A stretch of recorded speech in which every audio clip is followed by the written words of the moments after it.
Bab ke-21 memakai tabir ketika mandi dekat orang ramai.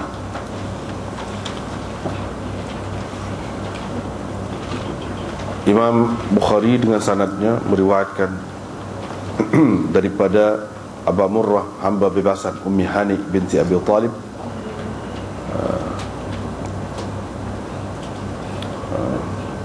beliau meriwayatkan kepada beberapa perawi di bawahnya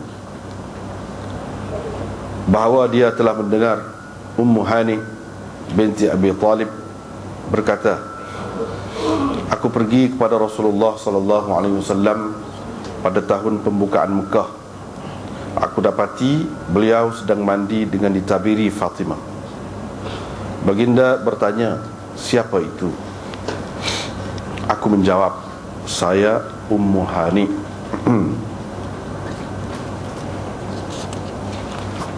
Dengan sanadnya Imam Bukhari beriwayatkan daripada Maimunah, katanya, aku menabiri Rasulullah sallallahu alaihi wasallam ketika beliau mandi junub.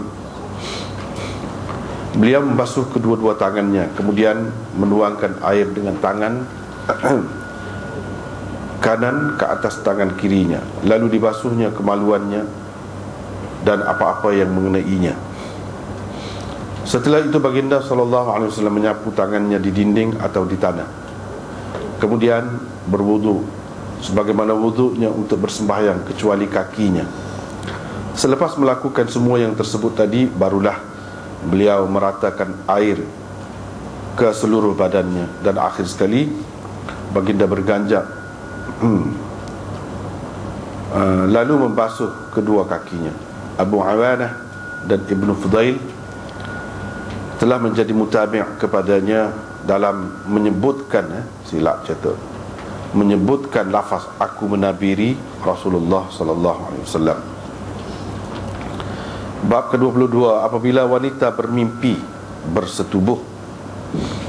Dengan sanadnya Imam Bukhari meriwayatkan daripada Ummi Salamah Ummul Mukminin, sesungguhnya dia bercerita, katanya, Ummu Sulaim, isteri Abu Talhah, pernah datang kepada Rasulullah sallallahu alaihi wasallam lalu berkata, wahai Rasulullah, sesungguhnya Allah tidak malu menyatakan kebenaran. Adakah seseorang wanita yang bermimpi bersetubuh itu perlu mandi? Rasulullah sallallahu alaihi wasallam menjawab, ya, kalau dia nampak air maninya. Bab ke-23, bab peluh orang yang berjunub. Dan sesungguhnya orang muslim itu tidak najis. Dengan sanadnya Imam Bukhari meriwayatkan daripada Abi Hurairah bahawa pernah Nabi SAW bertemu dengannya di salah satu jalan di Madinah ketika dia dalam keadaan berjunub. Kata Abu Hurairah, aku pun menyelinap keluar lalu pergi mandi. Setelah itu datang lagi. Maka Rasulullah SAW bertanya, kemana kamu tadi wahai Abu Hurairah? Jawab Abu Hurairah, tadi aku dalam keadaan berjunub dan aku tidak suka berada di dalam majlismu dalam keadaan tidak suci. Mendengar jawapan Abu Hurairah itu, Nabi SAW terus bersabda, subhanallah, sesungguhnya orang muslim itu tidak najis.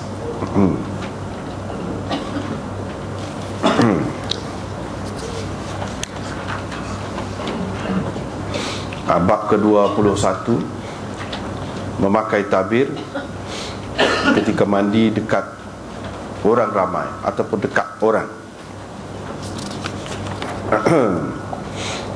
Sebelum pada ni, minggu lepas kita telah bincang bab ke-20, iaitu bab mandi dengan bertelanjang seorang diri di tempat yang sunyi. Baru ni bab hari ni ada kaitannya dengan bab sebelum ni.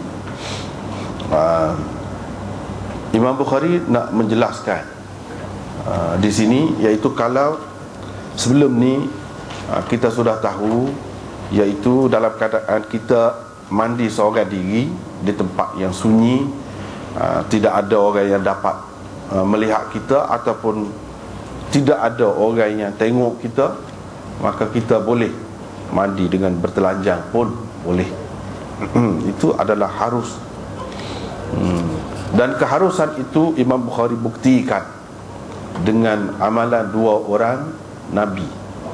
Yang pertamanya ialah Nabi Musa, dan yang kedua ialah Nabi Ayub. Di mana mereka berdua ni, kedua-duanya mandi pernah mandi dengan bertelanjang di tempat tak ada orang.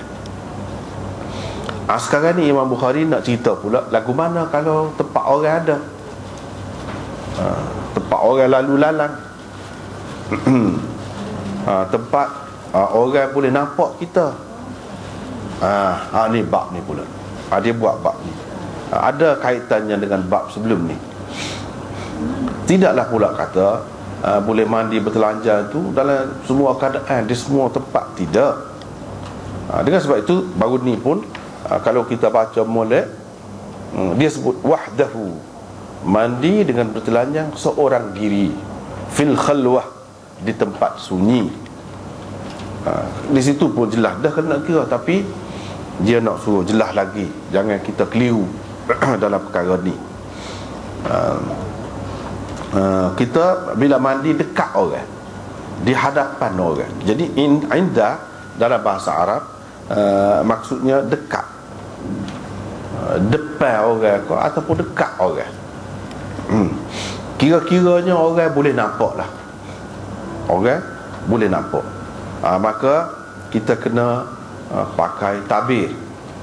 Pakai tabir. Bila kita pakai tabir, kita bolehlah di sebalik tabir itu bertelanjang pun. Boleh di sebalik tabir itu bertelanjang, boleh juga, asalkan orang tak nampak.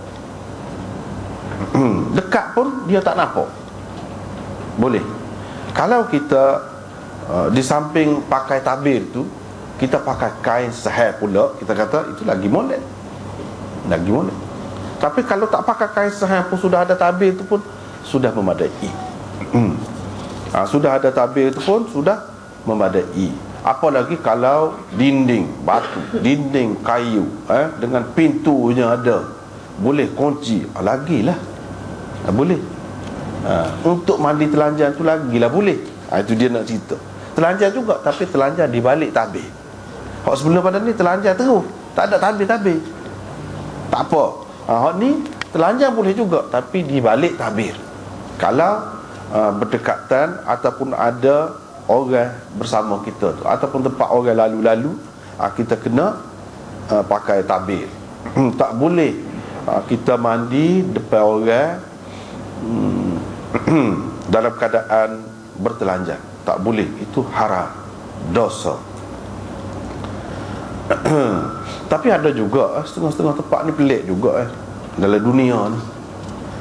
Dia mandi ramai-ramai telanjang. Ada juga. Ni orang yang pernah melihat sendiri ni cerita kepada saya ni, di Indonesia. Dia pernah pergi tempat pengajian agama lah. Dia telanjang mandi ramai-ramai, biasa je. Tak kena tu. Tu. Terutama kalau kata tempat ngaji agama, bukan dia tu. Tak kena tu. Tak boleh. Tak boleh. Lepas tu pakai dinding ni yang penting untuk orang. Untuk orang. Untuk kita tak apa. Macam sekarang ni setengah-setengah cermin tu kan, kita daripada dalam ni kita nampak orang, tapi daripada luar orang tak nampak kita.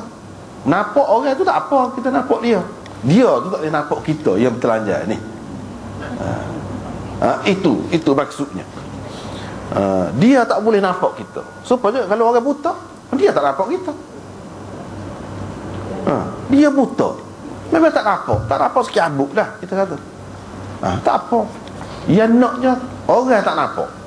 Itu je. Kita nampak orang tak apa. Tapi hak moleknya kena pakailah. Kalau tidak pun tabir, tudung, gitu hak moleknya. Ni dekat orang. Orang tu tak kira. Orang lelaki, orang perempuan, orang tua, semualah. Kecuali adalah, iaitu seperti sebelum pada ni kita sudah jumpa dah dengan isteri, tak apa. Dengan isteri tak apa.